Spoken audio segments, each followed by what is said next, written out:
Welcome to the College Investor Audio Show, where we talk about the biggest issues impacting millennial money, from student loan debt to side hustles to building wealth. We will show you how to get out of debt so that you can build real wealth for the future. Talking about charity today on the College Investor Audio Show. Welcome. Charitable giving, one of the best possible uses of money. Many people who start investing early in life will be in a position to give throughout their career and through built-up assets during their retirement years. It's important to approach charitable giving with pure motives, though. But givers can enhance the effects of their giving by using tax optimization strategies. The donor-advised fund is one tool that givers may want to employ to maximize their giving potential. However, the tool isn't always the best fit.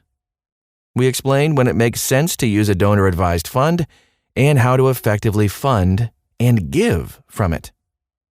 First of all, what's a donor-advised fund? A donor-advised fund, DAF, is an investment account where 100% of the proceeds are legally required to go to charitable organizations. Investors who use DAFs take an upfront deduction when they contribute to a DAF, but the funds can be distributed at a later date. Assets put into a DAF are technically owned by a sponsoring organization. For example, Vanguard Charitable, Fidelity Charitable, Schwab Charitable, I love saying Schwab, don't you? Or National Philanthropic Trust. Typically, these organizations only give funds to organizations as directed by the donor. However, they may have rules that require a minimum number of gifts per year. Individuals, couples, families, companies, and trusts can all have a donor-advised fund. The fund can make grants to all publicly recognized charitable organizations. Here are some of the pros of donor-advised funds. Using a donor-advised fund to give charitably can be an excellent option. These are a few of the reasons to consider it. Donate funds in a tax-efficient manner, of course. So people who use donor-advised funds often contribute appreciated assets to the fund. By contributing appreciated assets, the account owner avoids paying capital gains taxes on the asset, and they get to claim a deduction for the contribution. Charitably inclined individuals may also set up a DAF when they have a large windfall. For example, someone who sells a business or receives stock options may contribute funds in one lump sum. This maximizes the deduction for a given tax year while allowing that person to direct funds over several years. It's pretty cool. Also, funds can remain invested for growth. Assets within a DAF can be invested for growth, and then they can be invested until the donor gives them away. This is especially useful for people who want to plan annual contributions for several years. DAFs simplify record keeping too. So donor-advised funds typically have a grant-giving function. They allow filers to give financial gifts to charitable organizations, of course, and then with this function, givers don't have to track each gift they give. Instead, they can just track the receipts generated by their donor-advised fund. One more pro, they have very high maximum donation thresholds. Donors can contribute up to 60% of their adjusted gross income in cash to a DAF, or 30% of their adjusted gross income in appreciated assets. This limit allows people to give large lump sums without committing to specific charities at the time of giving. Now, of course, with any pros list comes a cons list. Let's take a look at some of the cons. Only useful for high income or high net worth people. Really, the DAF is not a great tool for people who want to give like a few $1,000s each year. People with high incomes or large asset bases can take advantage of its tax optimizing power. These folks can save a lot of money through tax-advantaged giving. But the average person, not really going to benefit from the added complexity. Funds are inaccessible in an emergency. Very important. A donor-advised fund works as if the money in the account has already been donated. Investors cannot take money out of the account for personal use, even in the event of an emergency. So you should only contribute money that won't be needed in the future. You can have delays giving charitable gifts when funds are available. A lot of charities can handle large gifts, but they do need the funds to continue operating. Contributing to donor-advised funds actually delays getting the funds into the hands of charities. In a lot of cases, the giver gains tax advantages, but the charities don't get money for years. Some donor-advised funds have high expenses, too. Historically, DAFs had high management and maintenance expenses. While a few companies like Charles Schwab, Fidelity, and Vanguard have lower cost options, givers do need to look out for those fees. There may be a minimum giving restriction, too.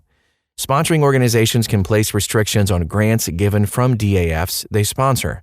So, for example, most have minimum gift thresholds ranging from $50 to $500. The sponsoring organizations may also require a minimum frequency for issuing gifts and grants. Contribution minimums can be prohibitively high. Some brokerages have very high initial investment and additional contribution minimums. Vanguard, for example, has a $25,000 initial contribution minimum. Charles Schwab and Fidelity have no minimum requirement. All gifts must be recognized nonprofit organizations. That can be a con too. DAFs must contribute to recognized 501c3 organizations. So right now, the definition of these organizations is pretty broad. It includes religious organizations, scientific organizations, sports, recreation, schools, literary, charities, medical and public safety. Yeah, the list goes on. Laws governing this could change, and your preferred organization may no longer be fundable. Here's another con. Seems like we have more cons than pros, by the way. Funds technically belong to a sponsoring organization. A DAF's sponsoring organization actually technically owns the assets in a DAF. In practice, most sponsoring organizations will direct funds however the owner wants to give the funds. However, the organization could go rogue and give to any charitable organization it prefers. Yikes. Donor-advised fund contribution strategies. Let's take a look at a few of those. So if you think a DAF is right for you, here are a few of the strategies you might want to use to fund the account. Fund now, give later. So during a high-income year, or maybe a few years, a charitable person may choose to contribute to a donor-advised fund. During lower-income years, this person can continue giving charitably through grants from the DAF. Pretty cool. This is especially useful for high-income individuals who plan to retire within a decade, or for people who are receiving windfall income, like selling real estate or a business. Donate a high-flying stock. Contributing an appreciated asset to a DAF maximizes your tax deduction while also eliminating capital gains taxes. Givers can even rebuy the stock in their regular portfolio at a higher price point. You can also rebalance into a DAF. Investors who regularly rebalance a regular brokerage account sell high-performing assets to buy less expensive investments. Rather than selling the high-performing investments, an investor might choose to donate some or all of the appreciated assets. This leads to tax savings on the capital gains, even if a person won't be able to itemize their taxes in a given year. Also, recurring contributions. People with very high incomes might want to put a set percentage of their income in a donor-advised fund every year. This will allow them to give now and save to give in the future. Automatically contributing from cash flow can ensure that the DAF gets funded to its full potential. Donor-advised fund giving strategies. We have 3 really good giving strategies to look into. You can give a percentage of the account. Donors might want to give a set percentage of their account balance each year. For example, you might choose to give 5 to 10% of your portfolio each year. When the portfolio declines in size, the giving declines with it. You can also create recurring grants. Donors might choose to give recurring grants to their preferred charities. For example, a donor might give $10,000 annually to their church and then $10,000 to a local food shelf. The DAF can give these funds in perpetuity until the assets run out. These gifts can also be based on a percentage of the total portfolio, too. You can also get the family involved. This is when it gets fun. Donors can build a charitable legacy by encouraging their children and grandchildren to be involved in the grant-making process. The donor can add secondary advisors to an account. These advisors can be trained in grant-making, and they can take over the account when the donor is unable to manage it any longer. Here's where to open a donor-advised fund. If you're interested in this, you will need to select a sponsoring organization, which is kind of like a brokerage.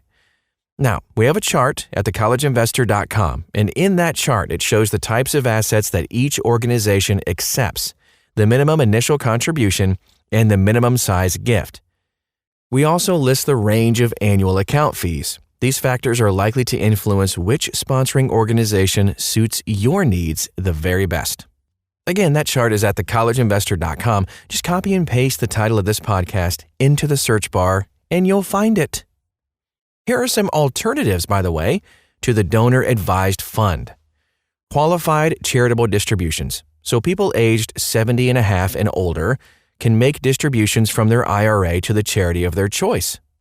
QCDs are excluded from taxable income, making them an incredibly tax-efficient option for everyday people with retirement accounts. Man, I love that idea. Bunching gifts is a good idea too. People who give several $1,000s every year may choose to increase the tax efficiency of giving by bunching 2 or more years of giving into a single tax year. For example, a couple that gives $15,000 annually cannot itemize their taxes. But if they give $30,000 one year and $0 the next, they can itemize during the year they contribute $30,000. Give what you can, regardless of the tax implications. Developing a charitable giving habit when you're earning less money will help you give more when you have more to give. Even if you can't give in a tax-efficient way now, consider giving a percentage of your earnings to develop your charitable giving muscles. As your income and assets grow, you can reevaluate how to give in the most tax-optimized way possible. And here are just a couple of final thoughts.